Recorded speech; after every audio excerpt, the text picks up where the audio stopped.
Welcome back. We're talking to Bas van Leeuwen and Theo Egginton from Chillhop.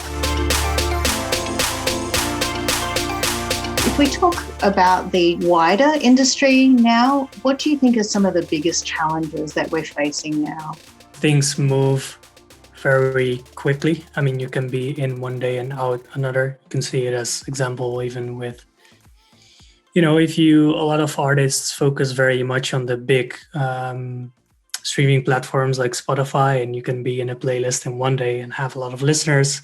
The next day you're out of the playlist and you don't have listeners anymore. So whereas I think traditionally an artist's sort of like brand is something that built up slowly but surely along the way. I think because there's now more of like a focus on these short-term placements, a lot of artists are not building that much of a brand for themselves.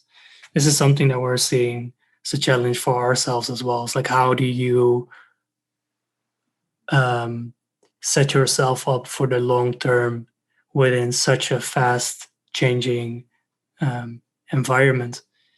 And I mean, there's always a lot of factors that come into play, like societal factors, environmental factors. If you even talk about these things like NFTs, which is a big thing in the music industry at the moment, it's like, it's great, but we have values for ourselves. Like, we want to be somewhat of a sustainable, as sustainable as possible in what we do. And it's like, okay, do we tap into it? Do we not tap into it? And things move so quickly that you don't really have proper time to think about it. So I think that's the biggest challenge is like staying relevant and being able to adapt to a fast changing environment.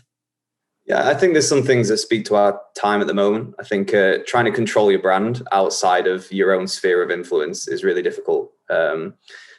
Platforms that we operate in often give you very limited ability to kind of customize what you're doing. And I think even in the scope of e-commerce as well, if you're looking at the opportunities across the internet by putting your merchandise on a certain platform, there's opportunities obviously to reach a lot more people. But when you're a brand like ours, where it's really important, the nuance of how you present things so people can understand it better and exactly what we're about, it's really hard to kind of do that. So it's trying to keep things close to heart, but also matching that with enough reach, I think is quite difficult for people.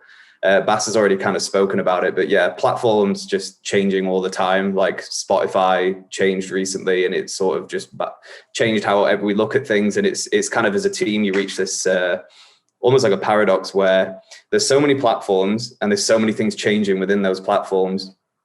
You can adapt to them as quick as you can, but are you really providing like the core purpose of it, which is value for the user? And I think that's a really difficult thing. What we find is if you saturate across too many of these platforms, and there's so many emerging. Like we had a big thing about Clubhouse because I've got an Android phone, so I can't even try it out. So I'm like having to go to my girlfriend and like ask her to download it and try and get an invite from someone. And but the reality is, I think the strategy, especially for what Bas likes to see as well, and myself, is, if we are going to commit to a platform, it has to be right. And, realizing something is an emerging platform and trying to react to that and put something on it, but it might be a carbon copy of what we do on another platform.